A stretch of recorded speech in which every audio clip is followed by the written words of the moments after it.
Hello, good evening. कोई आए नहीं है अभी, बट हम अपनी क्लास स्टार्ट कर रहे हैं, जिससे कि कम से कम रिकॉर्डिंग तो मिल जाए। Anyway, so till yesterday we studied about the instruments of money market, and today we'll begin with the other part of the financial market, that is capital market. ठीक है, कोई बहुत मुश्किल चीज नहीं है। कैपिटल मार्केट मनी मार्केट जैसे ही है, बट कैपिटल मार्केट जो है वो लॉन्ग टर्म सिक्योरिटीज के लिए है। ठीक है, जो मेन बात इसमें ध्यान देने वाली है वो है लॉन्ग टर्म सिक्योरिटीज। ठीक है, long term simply means more than 1 year. तो यहाँ जो सिक्योरिटीज हमको मिलेंगी वो 1 ईयर से ज्यादा वाली है। ठीक है, तो अब हम यहाँ जो देखने वाले हैं that is distinction between capital and money market. मतलब मनी मार्केट और कैपिटल मार्केट में मेजर डिफरेंस क्या है। देखो, यहाँ से क्वेश्चन आ सकते हैं एग्जाम में। बोर्ड जनरली ये क्वेश्चन हमसे पूछ लेता है।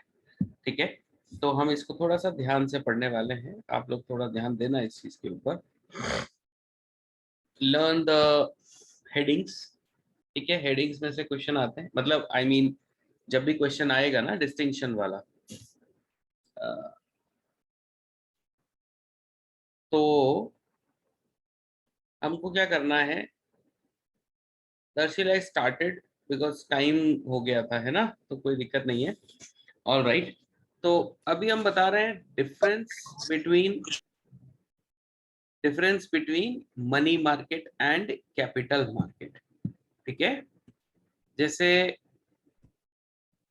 अगर क्वेश्चन आ जाता है बोर्ड में डिफरेंशिएट करो, तो 3 कॉलम बनाना।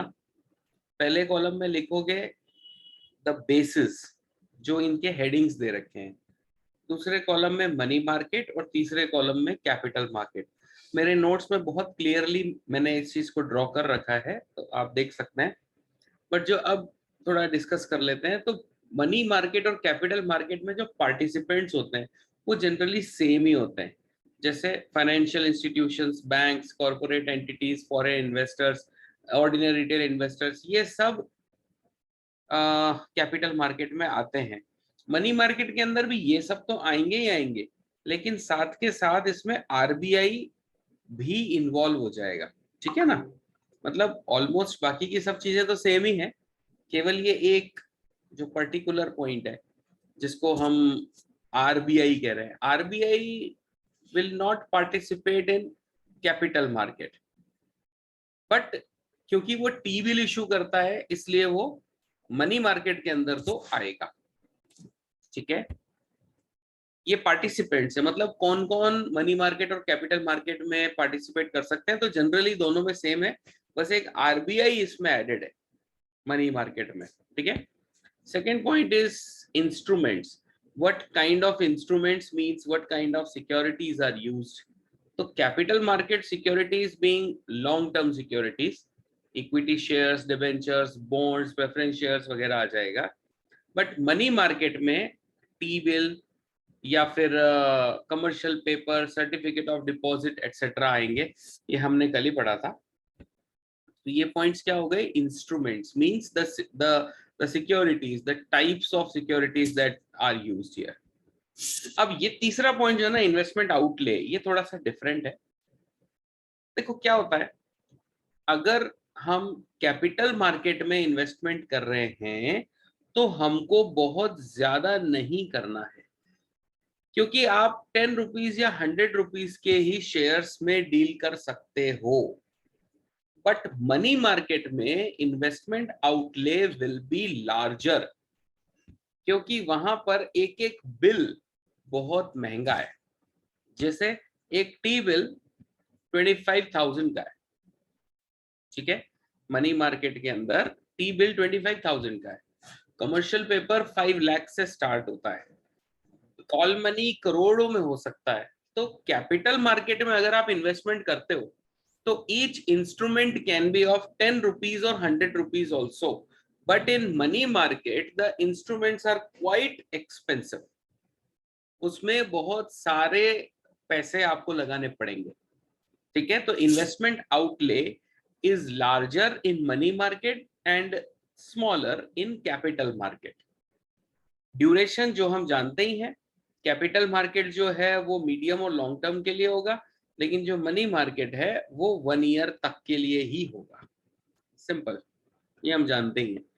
अब लिक्विडिटी की बात करें तो capital market and money market both are liquid, उसमें कोई दिक्कत नहीं है। But money market is more liquid, क्योंकि कैपिटल मार्केट में आपको एक बायर सर्च करना पड़ेगा।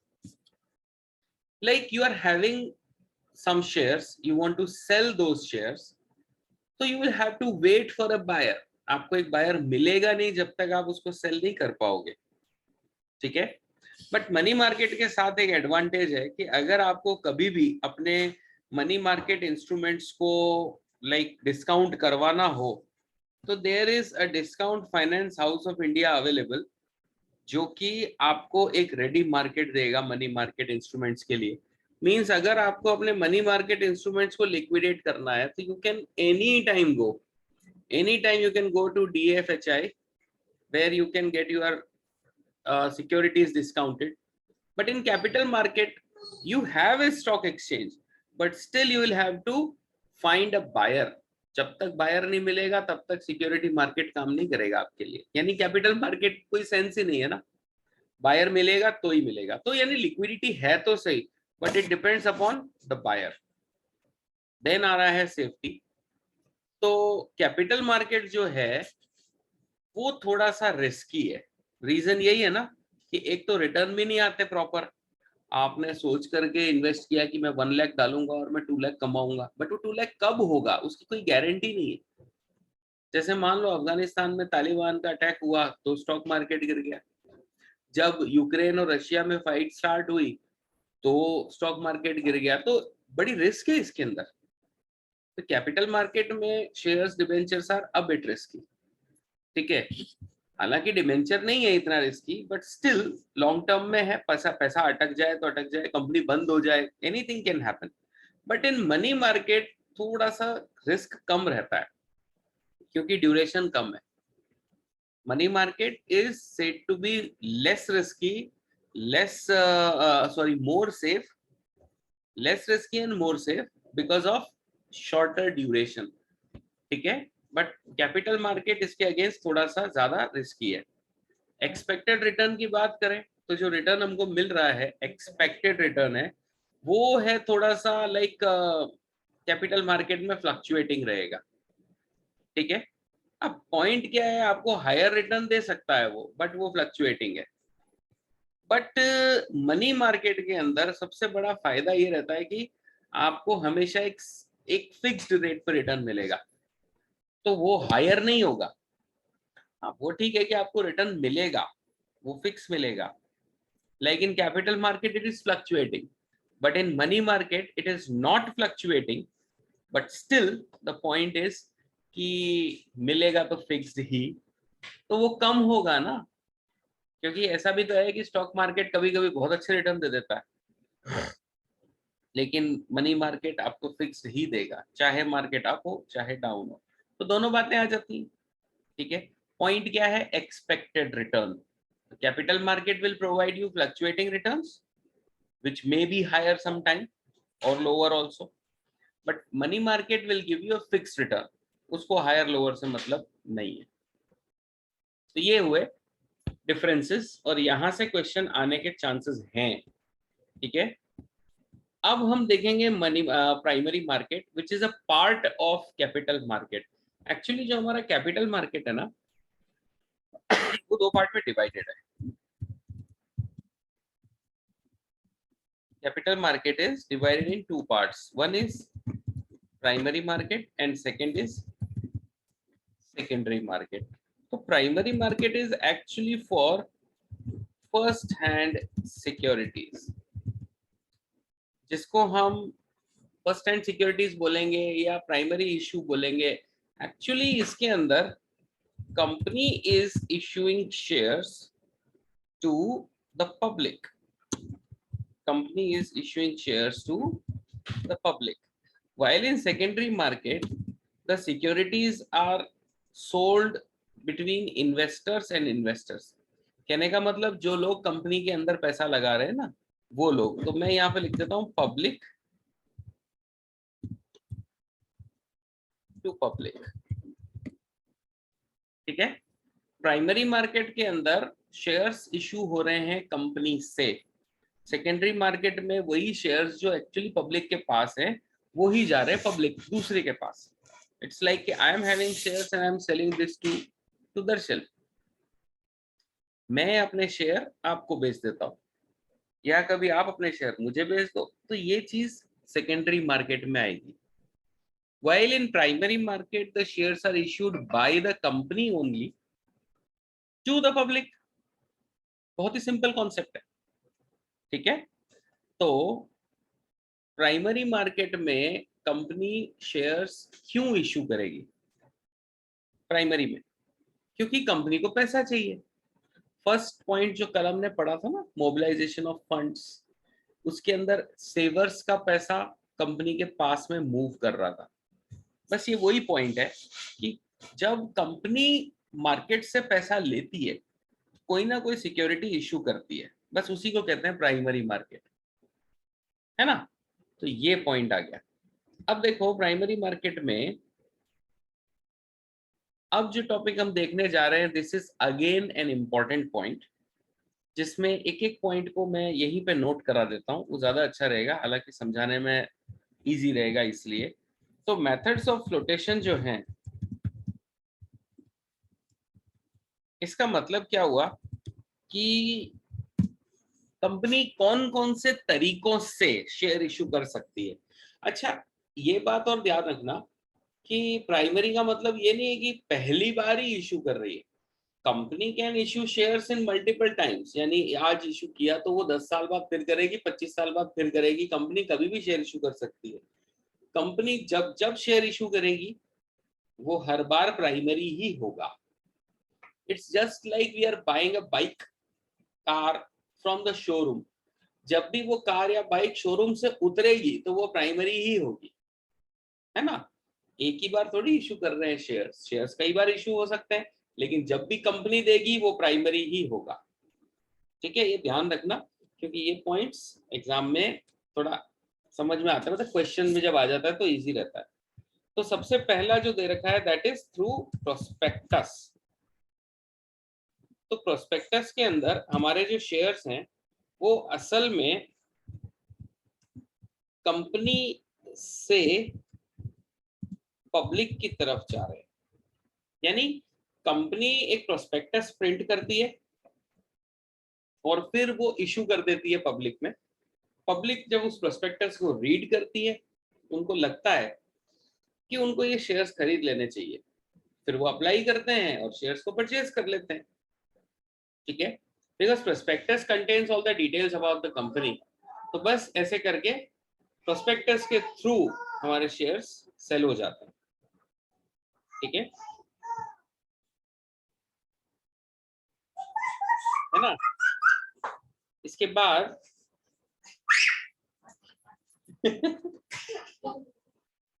दूसरा दे रखा है ऑफर फॉर सेल।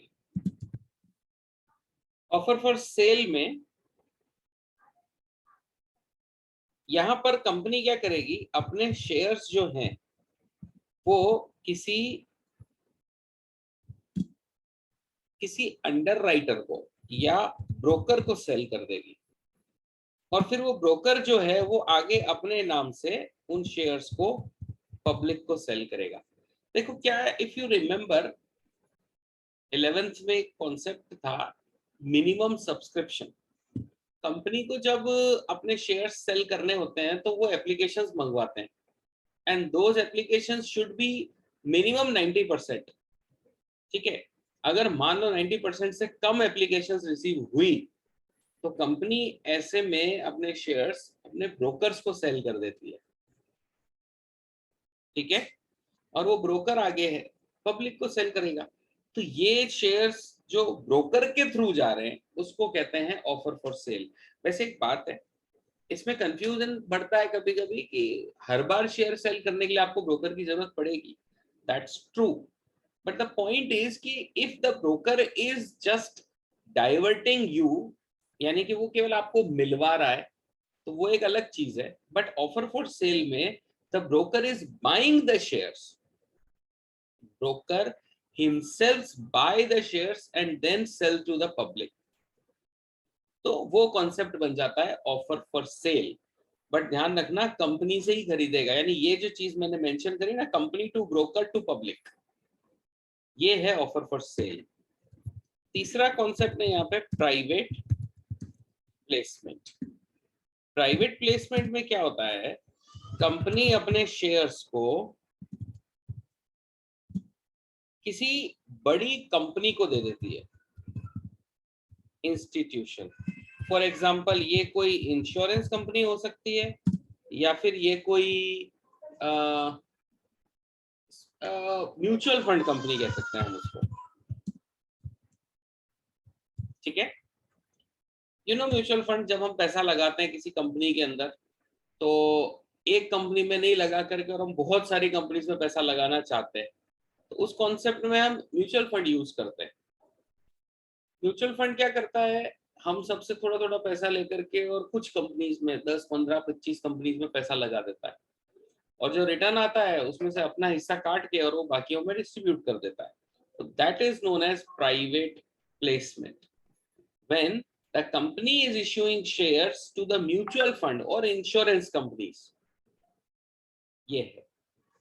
इसके बाद में आ रहा है राइट्स इशू। राइट्स इशू में shares are sold to, rights issue में शेयर्स जो हैं वो कंपनी से एग्जिस्टिंग शेयर होल्डर्स के पास जाएंगे। कंपनी क्या करेगी, जब भी शेयर इशू करेगी ना, तो सबसे पहले एग्जिस्टिंग शेयर होल्डर्स से पूछेगी, क्या आप शेयर्स खरीदना चाहेंगे। मान लो कि कंपनी ने ऑलरेडी शेयर्स इशू कर रखे हैं, उसके पास ऑलरेडी शेयर होल्डर्स हैं, कंपनी को ऐसा लग रहा है कि नए शेयर्स इशू करने हैं और कंपनी नए शेयर्स मार्केट में उतारना चाह रही है, लेकिन ऐसा करने से शेयर होल्डर का जो इंटरेस्ट है वो डाइल्यूट हो जाएगा ना, because now new share holders will be there, जो कंपनी में अपना इंटरेस्ट वो भी जनरेट करेंगे, तो डेफिनेटली जो एग्जिस्टिंग शेयर होल्डर्स है उनका इंटरेस्ट डाइल्यूट होगा। बस उसको प्रोटेक्ट करने के लिए the company will ask the existing share holders, जो ऑलरेडी शेयर होल्डर हैं उनको, तो वो कॉन्सेप्ट बन जाता है राइट्स इश्यू। बहुत सिंपल सा है, देखो ये टर्म्स याद कर लेना, ये 4 पॉइंट। प्रोस्पेक्टस, कंपनी से पब्लिक पे शेयर जा रहे हैं। Offer for cell, company broker को शेयर सेल कर रही है।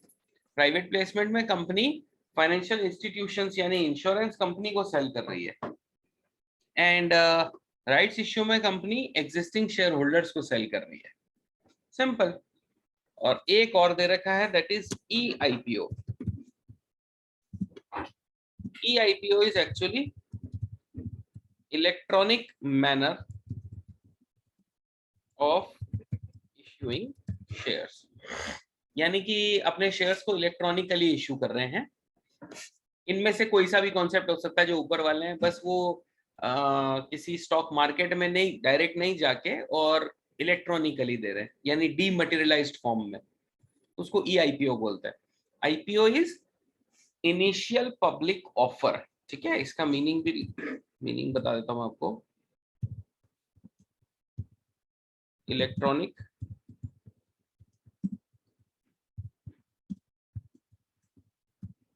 इनिशियल पब्लिक ऑफर, एक्चुअली क्या होता है, जब भी कंपनी शेयर्स इशू करती है ना, उसको IPO ही कहते हैं। सुना होगा ये वर्ड कई बार, IPO, है ना, कि ये कंपनी IPO ला रही है, पेटीएम IPO ला रहा है रेलवे ने IPO निकाला, तो ये IPO है इनिशियल पब्लिक ऑफर, यानी shares issued to the public, ठीक है। तो ऊपर का कोई सा भी तरीका हो सकता है, बस वो इलेक्ट्रॉनिक होगा। तो दीज आर द पॉइंट्स जो मैंने आपको सिंप्लीफाई करके एक्सप्लेन कर दिए। Now coming to secondary market, and before that यहाँ पर एक कंपैरिजन दे रखा है प्राइमरी और सेकेंडरी में। तो इसमें बेसिकली देखो बेसिस दे नहीं रखे हैं, तो basically you need to understand the concepts only. जैसे प्राइमरी मार्केट में जो शेयर्स होते हैं वो न्यू कंपनीज भी सेल कर सकती है और एग्जिस्टिंग कंपनीज भी सेल कर सकती हैं। तो कहने का मतलब जो शेयर्स होंगे वो न्यू होंगे, ठीक है। इसमें लिखना यही चाहिए था, एक्चुअली ये पॉइंट्स बड़े कंफ्यूजिंग से हैं, तो इनको सिंप्लीफाई करके समझना पड़ेगा।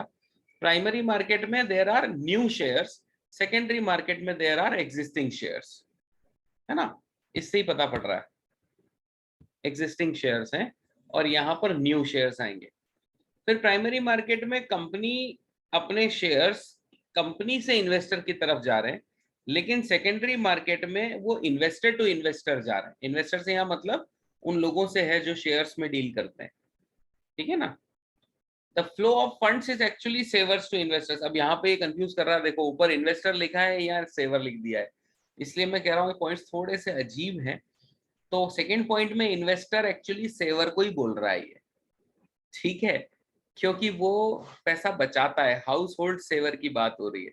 और थर्ड पॉइंट के अंदर उसने इन्वेस्टर कंपनी को बोला है, ठीक है ना। फर्स्ट वाला पॉइंट जो चैप्टर का हमने पढ़ा था, mobilisation of funds from saver to investors, ये वही है, एलोकेशन फंक्शन, ठीक है। और सेकेंडरी मार्केट में ये काम इनडायरेक्ट होता है, क्योंकि इन्वेस्टर्स और इन्वेस्टर्स के बीच में डील कर रहा है, यानी कहने का मतलब वो लोग जो पैसा लगाते हैं, ठीक है। प्राइमरी मार्केट में only buying of securities takes place. इसका एक रीजन है, यू विल ऑलवेज हियर कि company is issuing shares, company is not selling shares. इस पॉइंट को समझ लेना, कंपनी शेयर इश्यू कर रही है, सेल नहीं कर रही है। इसलिए हम ये बोलते हैं कि securities are actually only bought, they are not sold, people are subscribing. तो बस वो उसको इसीलिए केवल बाइंग बोल रहे हैं। लेकिन सेकेंडरी मार्केट में बाइंग और सेलिंग दोनों होती है। इसके पीछे रीजन क्या है, कंपनी जो है ना वो केवल इश्यू कर रही है, यानी ओनरशिप क्रिएट कर रही है। बट सेकेंडरी मार्केट में ओनरशिप इज ट्रांसफर्ड, शेयर का ओनर बदल जाता है सेकेंडरी मार्केट में, लेकिन प्राइमरी मार्केट में ओनर नहीं बदल रहा है। ये देखने वाली बात है। प्राइमरी मार्केट में prices are determined by the management of the company, company का जो मैनेजमेंट है ना वही प्राइसेस डिसाइड करता है।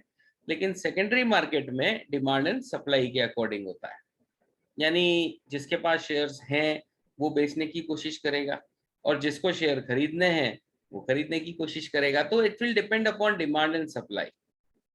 प्राइमरी मार्केट के लिए कोई फिक्स ज्योग्राफिकल जगह नहीं है, लेकिन सेकेंडरी मार्केट है। कैसे? असल में सेकेंडरी मार्केट जो है ना वो एक प्लेस है, वो एक जगह है। स्टॉक एक्सचेंज, अब देखो ये बॉम्बे स्टॉक एक्सचेंज बना रखा है इस पे। इंडिया में पहले 2019 से पहले 24 स्टॉक एक्सचेंजेस थे, 24। बट 2019 में इनके ऊपर सेबी ने एक रेस्ट्रिक्शन लगाया कि अगर आप 5000 करोड़ का टर्नओवर दोगे तो ही हम आपके स्टॉक एक्सचेंज को चलने देंगे, ठीक है। तो उन 24 में से अभी सिर्फ 3 स्टॉक एक्सचेंजेस वर्किंग में है, बाकी के सारे मर्ज हो गए, बिकॉज उनका टर्नओवर 5000 करोड़ नहीं था। ओके, तो अभी काम कर रहे हैं NSE, BSE and Kolkata stock exchange, national stock exchange, Bombay stock exchange and Kolkata stock exchange. सिर्फ ये 3 ही अभी एग्जिस्टिंग है, इसके अलावा अभी बाकी सब इन्हीं के अंदर मर्ज हो गए। एनीवे ये कभी नहीं पूछा जाएगा आपसे बोर्ड में, तो this is only for GK. अब इनके फंक्शंस बता रखे हैं, तो बेटा फंक्शंस वही हैं जो हम पहले भी सॉल्व करवा चुके हैं, है ना। एक मिनट वेट करना, just a second.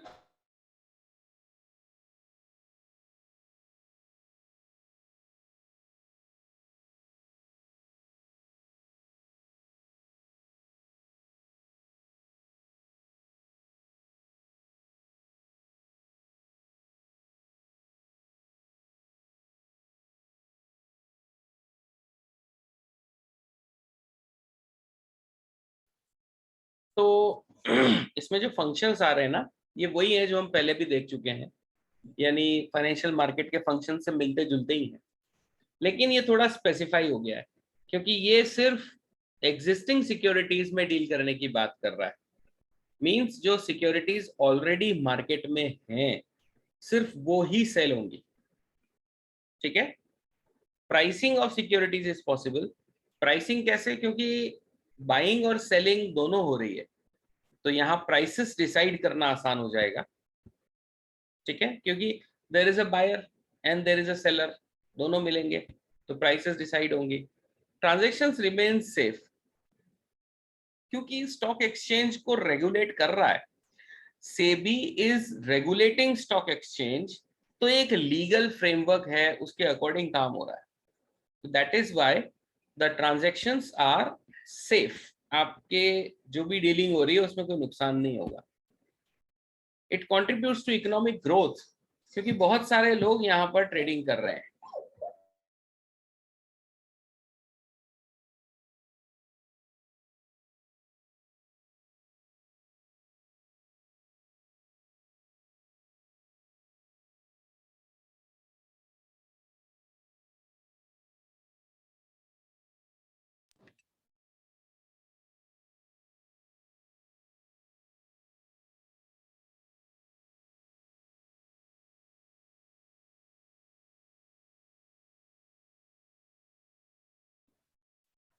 It contributes to economic growth कैसे होता है ना कि जब हम सिक्योरिटीज को परचेज और सेल करते हैं तो हमेशा हम उस पर प्रॉफिट अर्न करेंगे। Suppose if I am buying some securities, तो मैंने मान लो उसको 100 में परचेज किया। Now I will try to sell it at a higher price, 110 120 something. तो ये जो एक्स्ट्रा पैसा है ये कहीं ना कहीं मेरी इनकम में कंट्रीब्यूट कर रहा है। इससे मेरी टोटल इनकम बढ़ेगी, मैं उसको फिर से री इन्वेस्ट करूंगा। तो ये डिसइन्वेस्ट और री इन्वेस्ट करने का जो कॉन्सेप्ट चलता रहेगा ना, हम कहीं ना कहीं अपनी कैपिटल रेज करते जाएंगे, तो ये इकोनॉमिक ग्रोथ में कंट्रीब्यूट करेगा। Okay, then equity cult is spread. Actually क्या होता है, बहुत सारे लोग हैं जो कि एक minute,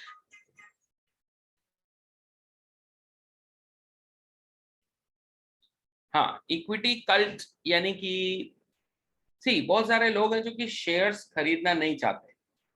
they find it risky, they find like shares are risky to buy because our money may be spent at times when it will not give any return। क्योंकि इक्विटी ओनरशिप फंड है, हो सकता है return ना भी मिले, हम ये बात जानते हैं। लेकिन क्या होता है ना, अगर उसको सिस्टमेटिकली अगर हम इन्वेस्ट करें तो हो सकता है हमको अच्छे रिटर्न मिल भी जाए। तो ऐसे में ये जो स्टॉक मार्केट है ये हमको गाइड करता है कि हम कैसे करके अपना पैसा बचा सकते हैं और हम अच्छे से इक्विटी मार्केट को डेवलप कर सकते हैं। तो ये पॉइंट है, इट स्प्रेड्स इक्विटी कल्ट, यानी कि ये एक इक्विटी कल्चर डेवलप करता है। ठीक है, and last one is it provides scope for speculation. तो फिफ्थ पॉइंट, जैसे ही स्टॉक मार्केट आपको इनफ इंफॉर्मेशन दे रहा है या आपको गाइड कर रहा है जिससे कि आप स्पेकुलेट कर पाओगे। स्पेकुलेशन का मतलब क्या हुआ, आप गेस कर पाते हो। हिंदी में स्पेकुलेशन को सट्टा बोलते हैं, लेकिन हम सट्टा को एक इलीगल तरीके से नहीं बता रहे, हम कह रहे हैं कि we can guess what can happen in future. हो सकता है मार्केट अप हो सकता है मार्केट डाउन हो, तो ये दोनों तरीके से हम स्पेकुलेट कर सकते हैं, हम गेस कर सकते हैं मार्केट को। ठीक है, तो this is how we can guess and invest और डिसइन्वेस्ट। तो stock market is guiding us for speculation also. ये स्टॉक मार्केट के 6 फंक्शंस हैं। क्वेश्चन आ सकता है इनमें से, ध्यान रखना। अब आ रहा है transaction settlement, trading and settlement procedure. तो इससे पहले मैं आपको एक चीज बताता हूं। पहले पहले यानी बहुत पहले 30-35 साल पहले जो ट्रेडिंग होती थी ना, वो आउट क्राई बेसिस पे होती थी। आउट क्राई का मतलब होता है चिल्ला चिल्ला के। कभी सब्जी मंडी गए हो तो वो कैसे चिल्लाते हैं ना, आलू 10 रुपए किलो, आलू 20 रुपए किलो, इसको कहते हैं आउट क्राई, चिल्ला के। अगर स्कैम 92 देखी हो या इससे रिलेटेड कोई फिल्म देखी हो तो एक रिंग बनी रहती है, उसमें बहुत सारे लोग ब्रोकर्स जो हैं और जो इन्वेस्टर्स हैं अंदर घुस जाते हैं, और फिर ब्रोकर चिल्लाते हैं, और फिर उनके मतलब ब्रोकर या उनके एजेंट होंगे, और फिर जिन लोगों को ट्रेडिंग करनी है वो जाकर के शेयर खरीद और बेच देते हैं। तो ये आउट क्राई बेसिस होता था पहले, अभी ऐसा नहीं होता है। अभी आउट क्राई बंद हो गया है and everything is done online, replaced by online method. और ऑनलाइन का मतलब क्या हुआ, इस कॉन्सेप्ट को हम बोलते हैं डीमटेरियलाइजेशन। डीमटेरियलाइजेशन या फिर हम इसको शॉर्ट में डीमैट भी कहते हैं।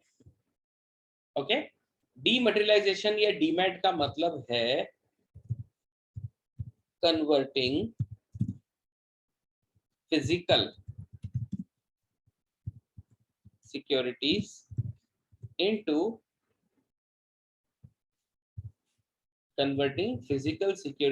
Into electronic form. यानी पहले जो शेयर्स बिकते थे ना वो फिजिकल फॉर्म में बिकते थे, अब वो शेयर्स जो हैं वो इलेक्ट्रॉनिक फॉर्म में बिकते हैं। This is known as dematerialisation.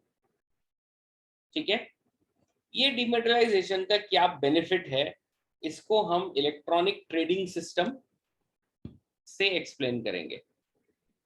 Electronic trading system और स्क्रीन बेस्ड ट्रेडिंग सिस्टम। ठीक है, तो सबसे पहले it ensures transparency, because participants कहीं से भी प्राइसेस चेक कर सकते हैं।